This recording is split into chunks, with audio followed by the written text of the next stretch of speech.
미국 시카고에 있는 한 경매장에서 그림 경매가 있었습니다. 보통 경매에 나오는 물품들, 그림들은 고가이거나 유명한 분들이 그린 그림들이건데, 한 작품이 올라왔는데 사람들은 모두 고개를 갸우뚱합니다. 아니, 작가 이름도 없고 그림도 빛을 발한 것처럼 오래된 것처럼 보이고 별 가치가 없는 것처럼 보여서 사람들의 반응은 시큰둥합니다. 계속 유찰, 사람들이 관심이 없는 거예요. 그러다가 겨우 14불 75센트의 그 그림이 경매되었는데, 알고 보니까 그 그림은 16세기에 그리스의 화가인 미네르바라는 사람이 애굽으로 내려가는 거룩한 가족, 즉 아기 예수님께서 애굽으로 피난하는 장면을 생각해서 묘사한 그림이었습니다. 그 후에 그 그림은 다시 경매에 붙여져서 약 5만 불에 다시 팔렸다고 합니다. 5만 불과 14불 75센트. 사람들은 어느 한 작품에 대한 가치를 볼 줄 아는 사람도 있지만 전혀 그 그림이나 그 작품이나 어떠한 것에 대해서 가치를 알지 못하는 사람들도 많이 있더라는 것입니다. 지금 이스라엘 백성들은 자신들의 가치를 잘 모르고 있는 것 같습니다. 하나님이 왜 우리를 아수르에게 붙여주시고 바벨론에게 붙여주시고 페르시아에게 붙여주셔서 이 고난과 고통 가운데 대를 이어서 삶을 살게 하실까? 하나님은 주변 국가들을 통하여 그들이 더욱더 정금 갖고도 온전하게 다시 자신들의 가치를 발견하기를 원하셨는데, 이스라엘 백성들은 그 하나님의 참뜻, 자신들의 가치 발견하는 것을 깨닫지 못하고 오히려 지금 하나님 앞에 원망하고 불평하고 있는 것입니다. 그러한 이스라엘 백성들을 향한 하나님의 애틋한 사랑, 말라기 선지자를 통하여서 나는 그럼에도 불구하고 너희를 사랑한다, 너희들이 진정으로 너희들의 참된 가치를 깨닫고 내게 돌아와서 온전한 제사, 하나님 앞에 합당한 제사를 드리기를 원한다라고 하시며, 하나님은 이스라엘 백성들을 향한 자신의 애틋한 사랑을 말씀하고 있습니다. 그러나 안타까운 것은 이스라엘 백성들은 여전히 하나님의 마음을 헤아리지 못하고 하나님의 참뜻을 깨닫지 못하고 오히려 하나님을 대적하고 있는 어처구니 없는 모습을 보여주고 있습니다. 13절에 보니 너희가 완악한 말로 나를 대적하고도 우리가 무슨 말로 주를 대적하였나이까 하는도다 라고 말씀하고 있습니다. 하나님이 이스라엘 백성들을 포로에 넘기실 때 그들이 미워서 그들에게 저주를 퍼붓기 위해서 포로에 넘기셨습니까? 아닙니다. 그들이 하나님의 율법을 온전히 지키지 못하고 하나님 믿는 백성으로서 선한 삶을 살지 못하기에 치심으로 말미암아, 징계하심으로 말미암아 깨우침 받고 돌아와서 자신들의 가치를 온전히 발견하여 하나님을 잘 믿는 백성들이 되게 하기 위하여 하나님은 주변 국가에 포로로 붙이신 것뿐입니다. 그런데 그러한 상황을 이스라엘 백성들은 잘 헤아리지 못하고 하나님 앞에 지금 서슴없이 거침없이 하나님을 대적하는 말들을 쏟아내놓고 있습니다. 14절에 보니까 하나님을 섬기는 것이 헛되다라고 말합니다. 하나님, 우리가 하나님을 잘 섬기진 못하였지만, 하나님의 백성으로 잘 살지는 못하였지만 왜 의인이 망하고 악인들이 흥왕해 합니까? 주변에 보니까 아수르가 흥왕하였고 바벨론이 흥왕하였고 여러 주변 국가들이 번성한 걸 바라봤을 때 이스라엘 백성들 입장에서는 왜 믿는 자가 고통을 당하며 하나님을 섬기는 자가 어려움을 당합니까?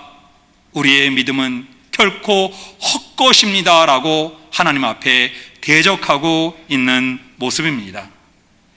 계속해서 14절에 명령을 지키며 슬프게 행하는 것이 유익하지 않습니다 라고 말합니다. 즉, 우리는 조상 대대로 하나님의 말씀, 율법에 따라 살아왔는데 그 명령을 지키는 것이 우리의 삶에 무슨 유익이 있습니까? 그 명령을 지킴으로 말미암아 우리 민족이 포로 생활을 해야만 했습니까? 라고 하나님께 따지고 있는 것입니다. 그러면서 오히려 그들이 하는 말이 15절은 이렇게 말합니다. 교만한 자가 복되며 악을 행하는 자가 번성하며 하나님을 시험하는 자가 화를 면한다. 이스라엘 백성들이 추구하는 가치, 이스라엘 백성들이 하나님께 대적하면서 자신들의 속마음을 서슴없이 드러내었던 이유는 그들이 추구했던 가치가 하나님의 가치와 달랐기 때문입니다. 그들은 이웃 나라들이 잘 되고 번성하고 형통한 것을 바라보면서 우리도 잘 되었으면 좋겠다, 우리도 형통했으면 좋겠다, 우리도 번성했으면 좋겠다라고 하는 그들의 속마음을 서슴없이 드러내면서 주변 국가들을 빗대어서 하나님, 왜 교만한 자가 복을 받으며 악을 행하는 자가 번성하며 하나님을 섬기는 자가 화를 면하고 있습니까? 어찌 보면 옳은 말인 것 같으면서도 그들은 참된 하나님의 가치를 볼 줄 모르는 영의 눈이 감긴 상태에서 하나님께 대적하고 있는 참으로 안타까운 모습을 보여주고 있습니다. 오늘 우리들의 모습과 말라기 시대의 이스라엘 백성들의 모습과는 어떻게 다르고 어떻게 같습니까? 우리가 추구하고 있는 가치, 우리가 볼 줄 아는 가치는 이스라엘 백성들이 눈 감고 있고 볼 줄 모르는 하나님의 가치에 근접해 있습니까? 아니면 여전히 우리들도 우리 주변을 바라보면서 하나님, 왜 믿지 않는 자들이 장사가 잘 됩니까? 왜 하나님을 섬기지 않는 아이들이 좋은 대학에 갑니까? 왜 저들의 삶은 형통합니까? 라고 말하면서 우리도 말라기 시대의 이스라엘 백성들의 가치 추구처럼 세상이 추구하는 가치, 세상이 바라보는 가치, 믿지 않는 자의 관점에서 우리의 가치를 추구하고 있는 것은 없는지, 오늘 우리는 우리 자신들의 신앙을 돌아보며 점검해야 될 것입니다. 오늘 하나님께서 말씀을 통하여 우리 그리스도인들, 이 시대의 선함교회 성도들이 추구해야 할 가치가 무엇인가 오늘 16절 말씀을 통하여 이렇게 말씀하십니다. 그때 여호와를 경외하는 자들이 피차에 말하매 여호와께서 분명히 들으시고 여호와를 경외하는 자와 그 이름을 존중히 여기는 자를 위하여 여호와의 기념책에 기록하셨느니라. 우리의 그리스도인들이 추구해야 될 가치는 잘됨과 번성함과 형통함이 아니라 오직 여호와를 경외함으로 말미암아 여호와의 이름을 존중히 여김으로 말미암아 하나님의 기념책에 그 이름이 기록되는 것, 그것이 보배롭고 존귀한 우리가 추구해야 될 가치인 줄로 믿습니다. 오늘 하나님은 우리에게 그 가치를 말씀하고 있는 것입니다. 하나님은 오늘 이 시대에도 마찬가지입니다. 우리 선함의 성도들이 이 땅에서 잘 되는 것을 원치 않는 분이 어디 있겠습니까? 이 땅에서 우리의 자녀들의 앞길이 열려지지 않는 것을 원치 않는 분이 어디 있겠습니까? 목사인 저 또한 다 잘되고 형통하고 번성하는 것을 간절히 소망합니다. 그러나 그것은 소망하고 마음에 원할 뿐이지 우리가 온전히 가져야 될, 온전히 추구해야 될 가치는 아니라는 것입니다. 저는 우리 선함의 성도들 모두가 여러분의 이름이 하나님 나라의 생명책, 하나님의 앞에 있는 기념책에 그 이름이 기록되어지는 복된 역사 이루어지기를 간절히 축복합니다. 그런 가치를 추구하는 자의 삶을 하나님은 이러한 자다라고 말씀하고 있는데, 오늘 17절에 보니 하나님이 정한 날에 그들을 하나님의 특별한 소유로 삼으시겠다라고 말씀하십니다. 첫째로 우리는 하나님의 특별한 소유입니다. 베드로전서 2장 9절에 보면 너희는 택하신 족속이요 왕같은 제사장이요 거룩한 나라요 하나님의 소유된 백성이라고 말씀하고 있습니다. 하나님은 저와 여러분이 세상의 가치관과 세상의 기준과 세상의 관점에 따라 살아가면서 세상의 소유와 세상의 마음을 뺏기는 것이 아니라 하나님의 온전한 소유가 되어서 하나님 마음에 합한 자가 되어서 하나님이 추구하시는, 하나님이 원하시는 가치를 쫓는 하나님의 소유로 살아가기를 온전히 바라신다는 말씀입니다. 그러므로 저는 오늘 이 시간 우리 선함의 성도님들에게 간곡하게 말씀을 드립니다. 저와 여러분, 우리 모두는 하나님 나라의 백성, 하나님의 자녀, 천국 시민권을 가진 하나님의 소유가 이미 된 줄로 믿습니다. 이 믿음 가운데 우리의 마음 안에 있는 여전히 세상의 가치와 관점과 뭔가 원함과 바람을 쫓아 살아가고자 하는 유혹하는 것들을 하루빨리 하루속히 내버릴 때 온전한 하나님의 자녀로 이 땅에서 승리한 삶을 살게 될 줄로 믿습니다. 계속해서 17절에 자기를 섬기는 아들을 아낀같이 하나님은 그들을 아끼신다고 말씀하고 있습니다.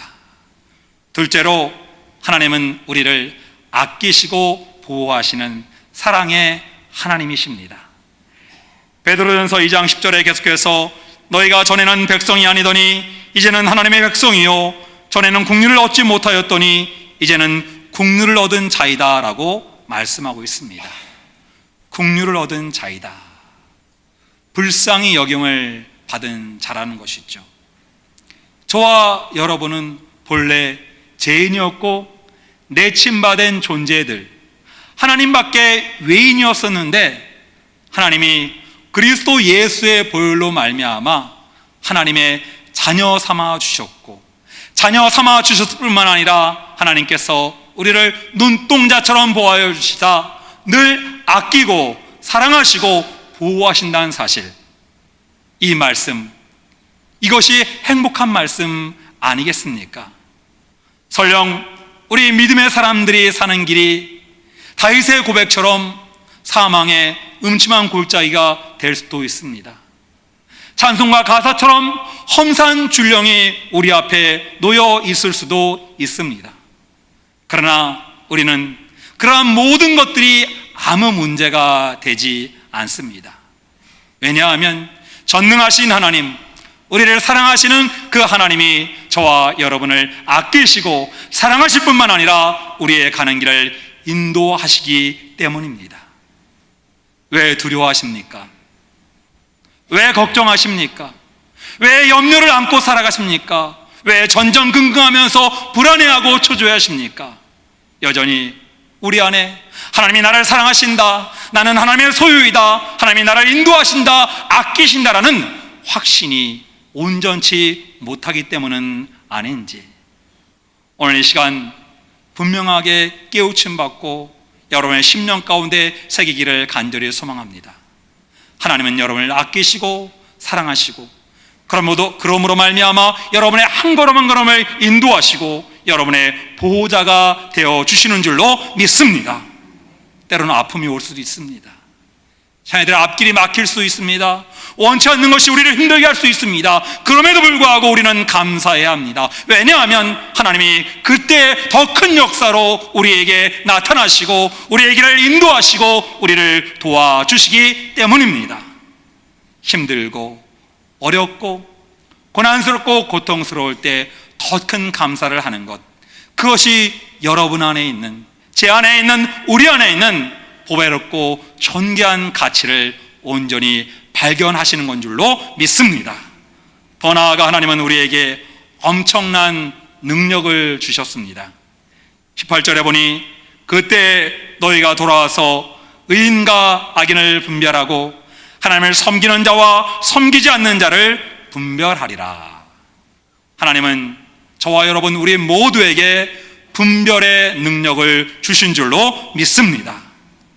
이 혼탁한 시대에 믿는 자와 믿지 않는 자가 어울려 살아가도 누가 믿는 자인지 누가 믿지 않는 자인지 구분하기 어려운 이 시대에 하나님은 우리에게 분별의 능력을 주셔서 의인과 악인을 선별하게 하시고 믿는 자와 믿지 않는 자를 구별하게 하시는 것, 그것이 하나님의 은총인 줄로 믿습니다. 여전히 세상 사람들은 더불어 믿음의 사람들 가운데 아직 연약한 자들은 이렇게 말합니다. 교회가 그렇게 많은데, 믿는 자들이 그렇게 많은데 왜 이렇게 악이 기승을 부립니까? 왜 믿지 않는 사람들이 더 잘 되는 것이 우리의 세상입니까? 라고 말하면서 교회가 무슨 영향력이 있습니까? 믿는 자들에게 무슨 능력이 있습니까? 라고 비아냥거리며 조롱하며 반문할 때도 우리에게는 많이 있습니다.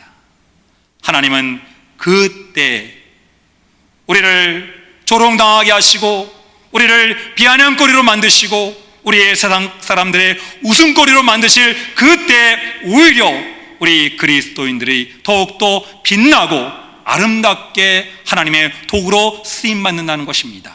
더 나아가 하나님이 우리에게 그 분별할 줄 아는, 의인과 악인을 분별할 줄 아는, 믿는 자와 믿지 않는 자를 구별할 줄 아는 능력을 준 것은 우리를 통하여서 세상 가운데 선한 영향력을 바라며 살라고 그 능력을 주신 겁니다. 세상 사람들이 이렇게 돈을 버니까 돈을 잘 벌다 하면서 따라가는 것, 그것은 분별의 능력이 있는 것이 아닙니다. 저 집 아이가 저렇게 공부하니까 좋은 대학교 세상에서 잘 되는구나 하면서 따라 공부하는 것, 그것이 분별의 능력이 있는 것이 아닙니다.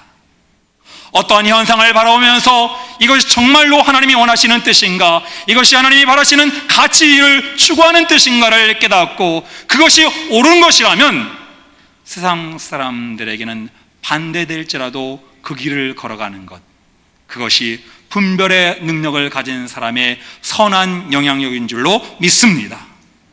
더 나아가서 세상 사람들은 이렇게 하면 잘 되는 것을 이 사람 저 사람에게 말하고 다니고 저렇게 하면 형통하다는 것을 여기저기서 소문내고 다닐 때 우리 그리스도인들은 말하지 않아도, 어디 가서 얘기하지 않아도 그 삶을 통하여서, 그 행함을 통하여서 믿지 않는 자들에게, 세상 사람들에게 선한 영향력을 보여주는 것, 그것이 그리스도인으로서 분별의 능력을 가지고 세상에 가치 있는 삶을 사는 것은 아닌가. 하나님이 말라기 시대에 이스라엘 백성들에게 말씀하셨습니다. 그때 내가 너희를 선인과 악인을 분별하는 능력을 주고 믿지 않는 자와 믿는 자를 분별하는 능력을 주겠다고 말씀하셨듯이, 오늘 그때라는 것은 저와 여러분이 예수 그리스도를 구원자, 구세주로 고백한 그 때인 줄로 믿습니다. 오늘 그리고 이 예배를 드리며 하나님의 말씀을 듣는 이 때인 줄로 믿습니다. 더 나아가 여러분의 삶의 자리, 여러분의 가정, 여러분의 직장, 여러분의 학교, 그 생활의 곳곳의 현장 가운데서 하나님의 분별의 능력을 발휘할 그 때가 오늘 하나님께서 사용하시는 때가 아닌가. 오늘 말씀을 통하여서 우리가 추구해야 될 가치, 우리가 진정으로 하나님 앞에 구하고 소중히 여기고 보배롭게 여기고 존귀하게 여기야 될 가치가 무엇인가를 잘 깨닫고 간직하여서 이제 말씀을 하나를 예화로 나누며 마치겠는데, 오늘 다이아몬드와 인간의 가치를 결정하는 4가지의 C가 있다라고 말합니다. C라고 말하는데, 첫째는 투명도, clarity. 얼마나 그 보석이 맑음에 따라서 그 가치가 인정받는다라고 말합니다. 오늘 저는 하나님이 원하시는 가치를 추구하는 우리 선함의 성도들 모두가 세상 가운데서 밝고 맑고 투명하게 살아갈 수 있기를 간절히 소망합니다. 두 번째 C는 캐럿입니다. 무게입니다. 다이아몬드는 그 무게가 무거울수록 가치가 있다라고 인정받듯이 우리 그리스도인들은 그 말과 행동에 있어서 무거울수록 주변 사람들에게 인정받는 것입니다. 오늘 저와 여러분 너무 가볍게 살지 마시기 바랍니다. 말 한마디도 행동 하나도 진중하게 여기면서 믿는 자답게, 믿는 자의 가치를 추구하는 자답게 온전히 살아갈 수 있기를 간절히 원합니다. 세 번째는 색깔, 컬러라고 말을 합니다. 그 다이아몬드가 신비하고 영롱한 빛을, 색깔을 발할수록 그 가치가 인정받는 것처럼 우리 그리스도인들도 그리스도인의 이름에 합당한 분명한 색깔이 있어야 합니다. 희미하게 그리스도인인지 아닌지, 믿는 자인지 믿지 않는 자인지가 아니라 분명한 그리스도인의 색깔을 가지고 살아갈 수 있기를 간절히 소망합니다. 네 번째는 모양과 결, 컷이라고 말합니다. 다이아몬드는 잘 깎아서 어느 한 방향이 아니라 사방팔방에 두루두루 온전히 잘 비춰졌을 때 그것의 가치를 받듯이 우리 그리스도인의 삶을 어느 한쪽 방향만 바라보는, 좋아하는 사람만 좋아하고 가까운 사람만 가까웠고 주변에 있는 이웃과만 친하게 지는 그런 것이 아니라 사방팔방 누구하고도 다 통할 수 있는, 누구에게도 다 비출 수 있는 그러한 모양과 결이 저와 여러분의 있기를 간절히 원합니다. 그러나 무엇보다도 중요한 것은 이 4가지의 C에 한 가지의 C를 덧붙여서 크라이스트, 예수 그리스도가 저와 여러분 안에 있는 진정한 가치, 보배롭고 존귀한 것이라는 사실을 발견하는 것, 이것이 오늘 저와 여러분이 여호와를 경외하는 자요 여호와의 이름을 존중히 여기며 그 이름을 하나님의 앞에 있는 기념책에 기록된 복된 삶이 될 줄로 믿습니다. 예수 그리스도만이 인정받아야 합니다. 예수 그리스도만이 영광받아야 합니다. 내가 드러나고 내가 칭찬받고 내가 무언가를 원하는 대로 이루어지는 것이 아니라 우리 안에 계신, 저와 여러분 안에 계신 예수 그리스도가 원하시는 것, 예수 그리스도가 추구하시는 그 가치를 쫓아 살아갈 때에 하나님께서 저와 여러분을 더욱더 밝고 빛난 존재로 만들어 주실 줄로 믿습니다. 오늘도 우리 선함의 성도들 모두가 예수 그리스도 그분 때문에 여호와를 경외하고 여호와의 이름을 존중히 여겨서 하나님 앞에 있는 기념체에 기록되는 축복된 삶을 살아가시기를 주님의 이름으로 축원합니다.